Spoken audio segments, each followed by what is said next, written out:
Enfin, je vous souhaite de passer une excellente et studieuse matinée avec nous. Merci.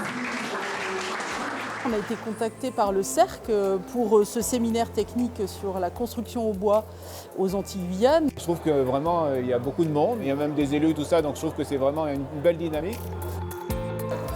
Les enjeux d'une telle matinée, c'est faire le point sur ce qui existe dans l'arc antillais vis-à-vis du bois et aussi le développement des dernières recherches. Le deuxième, c'est la volonté des différents acteurs d'être autour de la même table pour voir comment on peut davantage construire en bois en toute sécurité.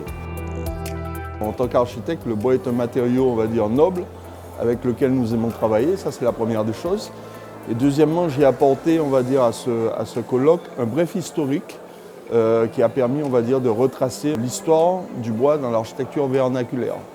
Mais en partant d'une période qui est précoloniale, si on peut dire les choses ainsi, à savoir la période amérindienne, puisqu'en fait beaucoup, on va dire, de nos implantations, de certain nombre de savoir-faire sont issus aussi de cette période amérindienne. L'intérêt que je trouve dans cette matinée, c'est vraiment le lien qu'il peut y avoir entre tous les acteurs de la filière. C'est vraiment créer ce lien, ce que je trouve c'est quand même quelque chose qui est assez récent, le Cercle Guadeloupe 2020. Mais pour moi, ce qui est important, c'est vraiment essayer de recréer ces filières, recréer ce lien qu'il y a avec la forêt, que les Antillais puissent se réapproprier en fait, ces bois qu'ils ont utilisés par le passé et ne pas perdre en fait, ce contact et ce lien avec la forêt. Toute l'idée de participer à ce genre de séminaire, c'est de pouvoir exposer où on en est, ce qu'il est possible de faire, quelles sont les limites aussi, et de pouvoir inciter des donneurs d'ordre, des élus, à promouvoir la construction bois en Guadeloupe, en Martinique et en Guyane aussi, bien évidemment.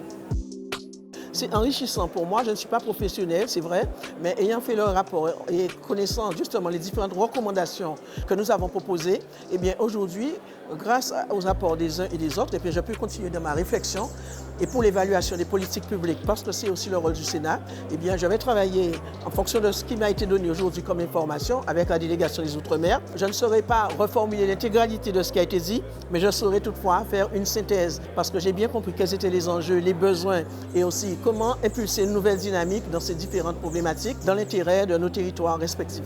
Première table ronde d'exploitation des essences de bois dans les projets de construction. Il faut à la fois avoir une forêt accessible, mais il faut aussi être mesuré dans ce qu'on veut proposer, dans ce qu'on peut proposer.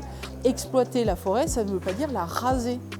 Ça veut dire récolter des bois qui sont venus à maturité et que cette récolte permette à la forêt de se régénérer.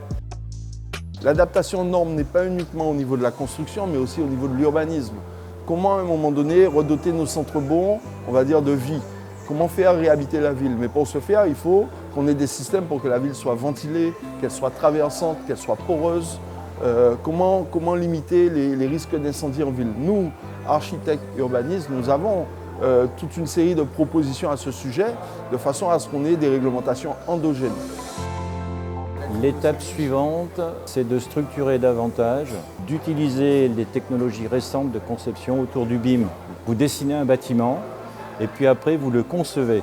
Tout est embarqué dans une maquette numérique où chacun peut définir la conception des détails et on cherche à savoir où est, je dirais, la matière qui pourrait être utilisée dans telle et telle partie d'éléments d'ouvrage.